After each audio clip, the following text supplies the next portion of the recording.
This is Taranis AcreForward, the ag industry's most thought-provoking podcast. Listen to interesting people as we go in-depth into the issues affecting crop advisors, growers, and farm communities, uncovering the truth about the ag business and using technology to prepare for the unforeseeable. Ready to explore the future? Let's dig in. Welcome back. I'm Mike DePaula here with the AcreForward podcast, sponsored by Taranis, the only way you're going to get leaf-level intelligence at scale. We don't do it on our own. We work with great partners like Landus Co-op. Again, we're here at Farm Progress in Decatur, Illinois, and I'm joined here with Sam Lauer. How are you doing today, Sam? Good. How are you doing today? Doing well. Mark and I are glad you're here. We want to talk a little bit about your experience here with crop intelligence, things that you're doing as a strategic account manager at Landus, and how you got started. But first, why don't you just tell our audience, where are you from, where do you live, what do you do?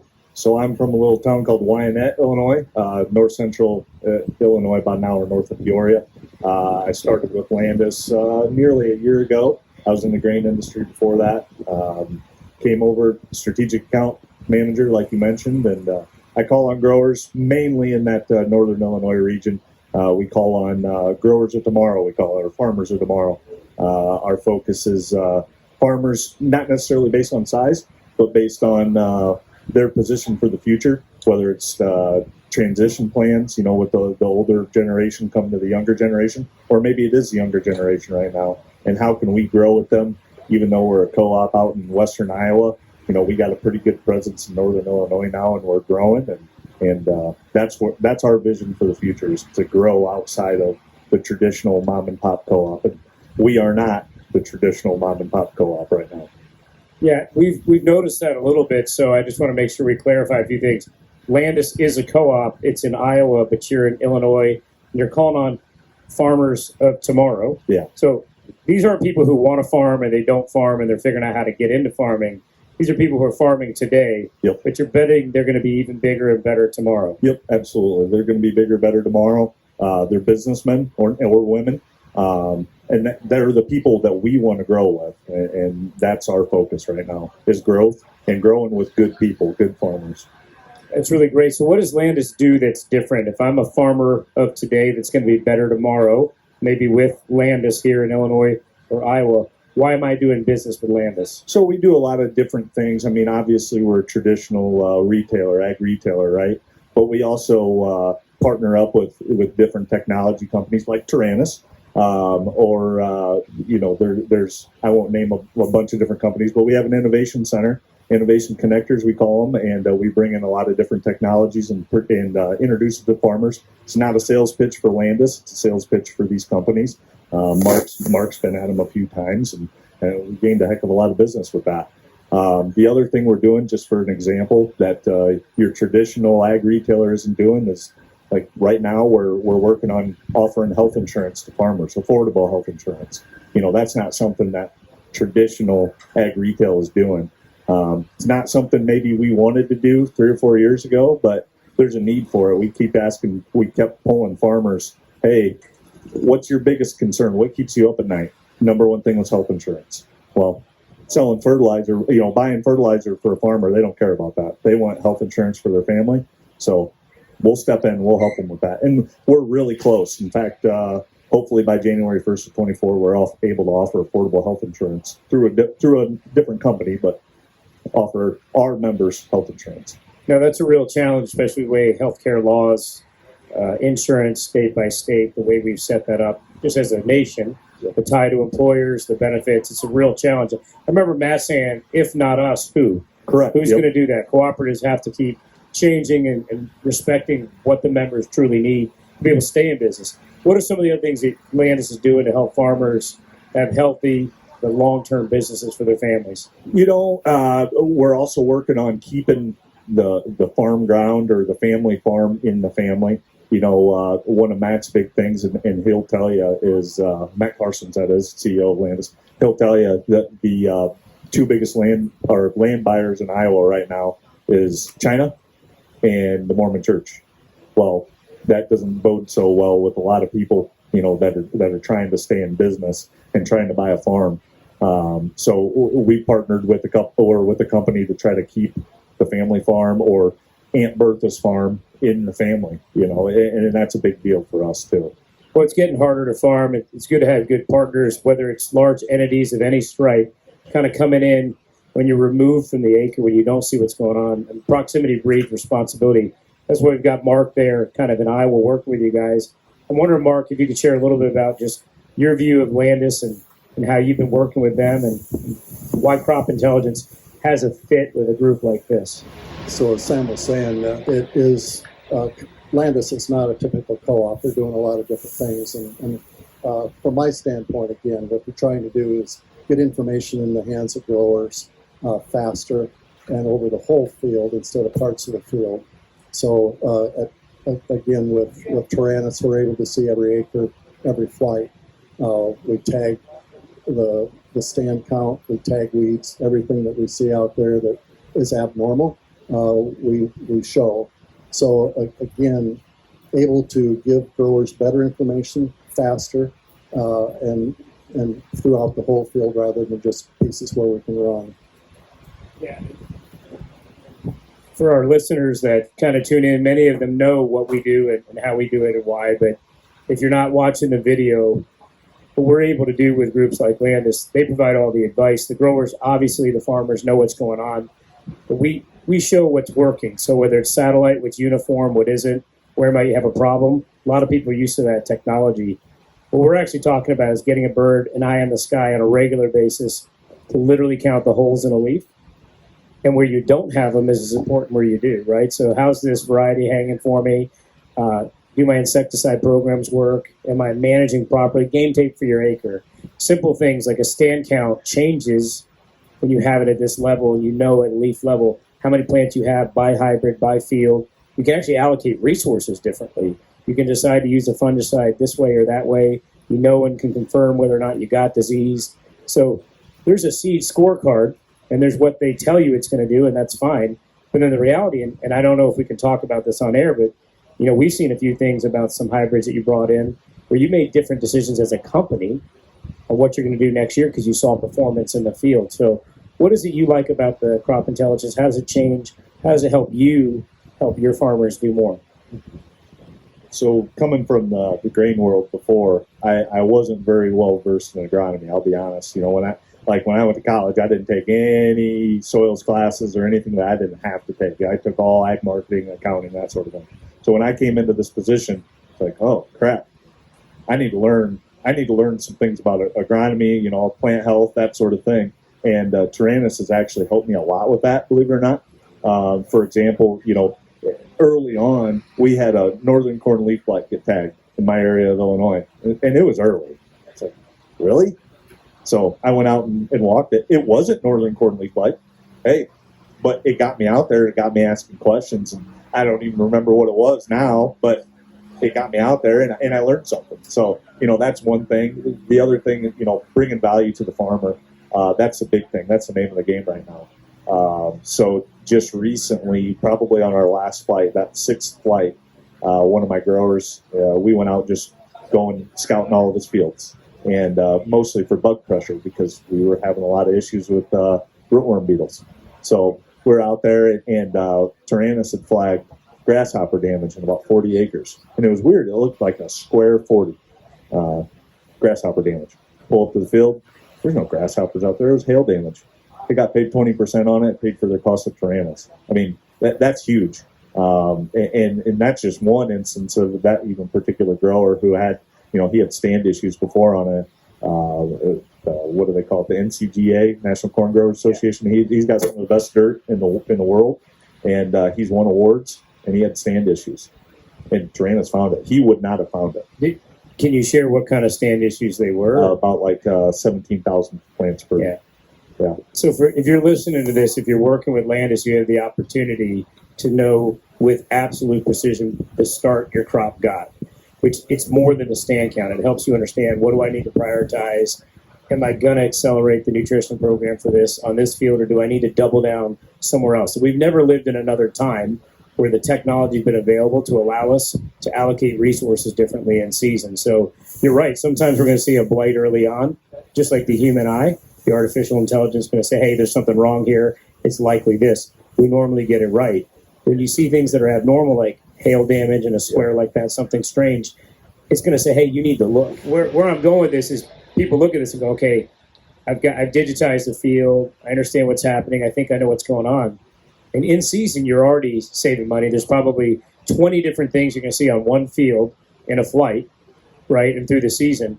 What happens, though, is you as a manager can go in and say, you know, I think your herbicide program's correct. Looks good. Even if you didn't supply it, this is the right thing for you to be doing. I think you have some timing issues. But we need to take another look on this hybrid, because if you're going to manage this way, here's what I'm seeing. Here's what I understand. Or here's where a fungicide truly pays off. They're going to tell you that Triva Pro, right, will give you 18.5 bushel. And we can see that difference, and we can verify whether there's the efficacy of that program, what's happening. And you get to do that as an advisor with the grower. And I just think it's just a much different time to be farming and to give different advice. I don't know if I'd want to be in a role like yours without this kind of technology. What are your farmers saying to you when you work with them on these items when they can see it? Basically, they have Ring doorbell for their farm. What are they telling you when you bring them these insights? You know, you brought it up right there, their herbicide program. I had one particular grower that, in beans especially, well, we were dry early on. You know, beans weren't growing, weeds weren't growing. Well, Taranis verified that, because you could drive down the road and look down the rows and go, oh yeah, there's no weeds growing. Well, you know, buttonweed that's that tall, you don't know if it's growing out from the road, and who's going to go out and walk every single square inch of that field? Well, Taranis does. So they don't walk it; they only leave footprints. But anyway, so they use Taranis to verify their weed pressures, and I don't know the exact number, but they saved a significant amount on their herbicide program, and they're still clean to this day. I mean, they changed things up a little bit and saved some money, and even though we had maybe a good year as far as profitability the last 16 months, they really saved money now. And that's been huge. Between doing business with a non-traditional company like Landus, in a non-traditional area for Landus too, cash and carry chemical, that sort of thing. That's my main priority in my area is cash and carry chemical. It's easy to transport, but so they save money on that end. Signed up for Taranis, saved more money on their chemical. Maybe they found hail damage. Maybe they found don't need that insecticide because we don't have bugs, or we need more. And that was mostly the case this year. They needed some more. Needed more control. Needed more ways to mitigate pressures like that. And it definitely impacted their bottom line, no matter what they did. So a lot of good feedback. I think in North Central Illinois we had 8,900 acres through Landus. To be honest with you, Mark, I think next year all those guys will be back in, and then more. Everybody's talking about it. So they see the drones fly. They've stopped. They've asked those guys, hey, what are you doing, or what are you seeing? And they're like, well, we're just flying drones, man. Yeah, when we started doing this, I think even 4 years ago, the technology for drones was dramatically different. So this is the kind of company, we built the AI, the artificial intelligence. I have to be careful, it's not active ingredient or artificial insemination, but we built this AI out as a company years ago and learned how to get this imagery at high resolution. So we can read your business card from the sky. We can do it from airplanes, and we can do it from other devices. It really comes from a lot of proud Israeli technology, got some military history, with a lot of U.S. know-how, American know-how. But when you get to 2020, we realized the optics are getting better, the drone power is getting better, the energy, the batteries. I mean, a lot of people have EVs, electric vehicles, out there. And so the world has changed, and we're at a place now where we can take down millions of acres. We can record what's happening. We know what's happening at a leaf level. And that's just, to me, that's amazing, because it confirms how many of your farmers are great farmers? Most of them, right? Because you're their sales guy. Okay.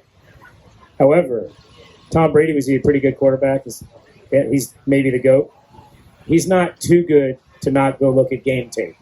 And I think that's what we've offered, is we have game tape for the acre. Landus offers AcreForward crop intelligence game tape for the acre. So why did you plant the hybrid? Why did you do that population? Is the nitrogen paying off? Does your nutrition program make sense? Let's look at the weeds. Let's understand the pressure that you have. And let's really know the economic injury threshold when you see the foliation. The reason I joined is the first picture I saw was The artificial intelligence is literally counting every hole, the surface area that's been eaten, defoliated, right, by insects. And that's really your production, right? You got to cover that field with green leaves, let it produce. And I'm making this basic because I have a political science major, right? You're actually a bean counter that wanted to count beans. I think that's great. But what this tech does is it removes all the doubt. So we can sit here right now, we can open our phones, and we can look at your farm, and we can talk about why you did what you did. We can talk about how to change it, and we can really make a better plan for next year. And I think that's the surprise. It's not just see something, spray something. We're great at that. But it's about, wait a minute, this combination of things I did, I can actually improve my yield for next year if I do this again and I make a change. So what do you think about all that? You know, another example, another real world experience here. Another different grower had 32 acres of potassium deficiencies. I mean, at first, I'm like, there's no way. And then same thing. I went out and ground truth it, which is the value of Taranis. I mean, without that, I wouldn't have gone and walked that field. Why would I have? I mean, it looked good from the road, or, you know, even if you walked out in it. Well, you had to walk to a certain point, and like I said, it was 32 acres, and there's potassium deficiencies there. Not much you can do about it this year, but, you know, you sit down with the grower and, hey, what are we going to do next year? You know, why don't we look at spreading this, or, you know, in furrow doing this, or whatever it might be, you know, different management practices. But we were able to have that conversation. We were able to book more product, you know, good on Landus, but also good on the farmer because he needs it. He absolutely needs it, you know, and we're not over applying things either. So, no, it definitely has a lot of value for Landus, for the farmer. It's all good. Well, I think there's nothing wrong with Landus making a profit, booking more product, as you say. There's nothing wrong with economic terms because that's how we recognize the value with each other, right? So that farm grows, Landus grows, we grow. Very, very simple. When you look at the potassium challenge that you mentioned, and you think about that, they actually made a change going into next season that's going to be a profitable, yield-producing change for them. So it's using what you need to use, buying what you need, and using what you buy, and you're able to show that I'm doing this responsibly. So I think that's really what's changing. I don't think farming is going to be the same. It won't just be Taranis in the future. Right now, unfortunately, we're the only company with the technology, but I can't imagine farming without this kind of work, without understanding 32 acres, let's say that's 100 acres, we'll make the math easy. What does that cost you in yield if you're deficient in these things? And I'm sure you know the math, and you take that out by 6 if it's corn, or you take that out, you know, on beans, and you know what that means. Well, there's a lot of dollars that stack up if you're not looking and examining what you're doing that can help you be a whole lot more profitable. So I think this is just the way we need to do business. How do you feel about that? I agree with that wholeheartedly. I mean, what did we talk about? Landus's vision, you know, grow with the farmer tomorrow. Well, the farmer tomorrow is going to have to utilize resources like Taranis, or you know, maybe it is a different company, whatever that may be. But you know, we're partnered with Taranis, and we have a good, strong relationship with you guys, and yeah, I mean, this is how we grow. This is how we grew outside of the state of Iowa. Truthfully, we got on the acre with Taranis first. We had a meeting. Mark was just telling me, we had a meeting the day before Good Friday. Well, I help a guy plant beans in the spring. I was planting on Monday. We signed up 8,900 acres 4 days before we were planting. So that's how we got on the acre, and then we sold product after that. I mean, so, and that's how we'll have to grow. We'll have to offer something unique, something different to get the farmer of tomorrow to do business with us, because otherwise, you know, it'd be hard to get them to change. You know, I'm really excited. We got all of our flights done. I'm really excited to get the combines rolling and compare yield maps with NDVI imagery, you know, the final flights, everything. And I'm sure there'll be a correlation. And you want to talk about providing value, and they can almost estimate yield in August. I mean, yeah, you can go out and do kernel counts all you want, but you can get zeros and to 300s, and you can see it all live. That's pretty cool. Go ahead, Mark. I was going to say, what we're really talking about, we gather information, and information is power. It's power for the grower to make better decisions today, better decisions tomorrow. And again, all the grower's trying to do is create bushels. Bushels is their currency. So as long as we're putting everything in scope and size, instead of saying, well, maybe it's 40 acres or this, here's where the problem lies. So we're saving money and better utilizing the resource of money by being able to exactly show where these issues are and how to fix them. The thing that comes with information is that it's no good, it's worthless if it doesn't get communicated. And we communicate directly with the grower through Taranis, and grower typically may call you and ask for some definition around that. Explain it to me, help me understand. And that's what we want to create with Taranis, is that dialogue between your role and the growers to make certain that that grower has the efficiencies and the economic power to continue farming. Again, with all the money that they're spending on agriculture, we want them to get as many bushels out of that as they can. So let's do it wisely. Communicate, look at it together, and as you say, let's look at what we do differently next year, as well as what went well this year. We don't have to throw everything out if it's not needed. Let's take credit for the things that were done previously, and then let's increase that informational power from there. Yeah, you made a couple of really good points there. I mean, talk about being able to cover a lot of acres and not have to leave my desk. I mean, that's big value to the farmer. I mean, when I can scout, you know, if you're a 2,000 acre farmer, I can scout your fields in about 5 minutes. There's not any other ag retailer that can do that unless they're working with Taranis. So, I mean, and it's real world too. It's just because Taranis tags water hemp out in the field, but they're not making that up. You can look at it, and all I have to do is I just have to screenshot it, or there's tools in Taranis. I won't give away all the secrets, but you got to sign up for that to see the tool. But I can send that right to the farmer, or right to the grower, and say, hey, that northeast corner of that farm, you got a lot of water hemp pressure. What do we need to do? Now all of a sudden you're having that communication. If anything, some people, their biggest argument would be, oh, Taranis, you just don't want to talk to the farmer. No, I talk to the farmer 10 times more than what I probably would have if I wouldn't have had Taranis, truthfully. So I would question, what are you talking to the farmer about without technology like Taranis? If you can't show what's happening on the field, if you can't bring value, you're literally starting your day. You said something about big money. I thought about Menards, right? You can save big money. Well, you can make big money if you're using Taranis, AcreForward, with Landus, because you know what's going on. And you got a guy like Sam here who's starting every day going, I got 50,000 acres to look at. Oh, wait a minute. I've got a system that's highlighting issues, challenges, and at the same time, you have the freedom to share that with the farmer directly. The farmer's in there, the grower's in there. They're looking at it. And what I meant to bring up here today, and for our listeners, they know it's coming. I got to be careful, but in the next week, maybe 2 weeks, the advisor evaluation communication forms are going in against that field timeline.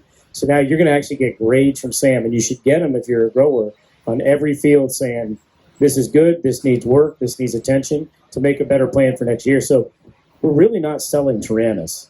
Taranis is just highlighting the advice and the collaboration between you and the grower, and it's putting fact. You want to be a trusted advisor? I think we should verify it first, right? Trust but verify. And that's what we're adding, is we're adding that verification, and we're making sure that farm gate's always a welcome place for you, because you know what's happening, and they're coming to you.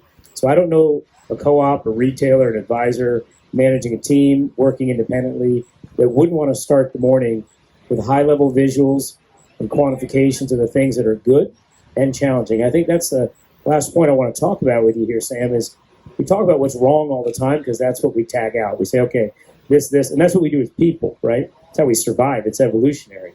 To understand the dangers and the threats. But really, there's a lot that we show that you got right on those fields. I think that might be 90% of the value is here's the things that are working, and you should continue them in these circumstances. What do you think about not just the problems that we see, but verifying that you're doing the right things and that they are? Well, I mean, a real simple one would be just, hey, whether or not planting triple stack corn with all the bug pressures we had, or whether it's in-furrow insecticide or anything like that's an easy one, right? Because bugs show up very clearly on Taranis. So that's a simple one for me to bring up. The guys that didn't have a lot of bug pressure were the guys that were managing it correctly. They were planting the triple stack corns. Or if they weren't planting triple stack corn, they were putting insecticide in furrow, or they were managing it the way they should. Now, I'm not going to say anybody was doing it wrong, because there's no wrong way to farm.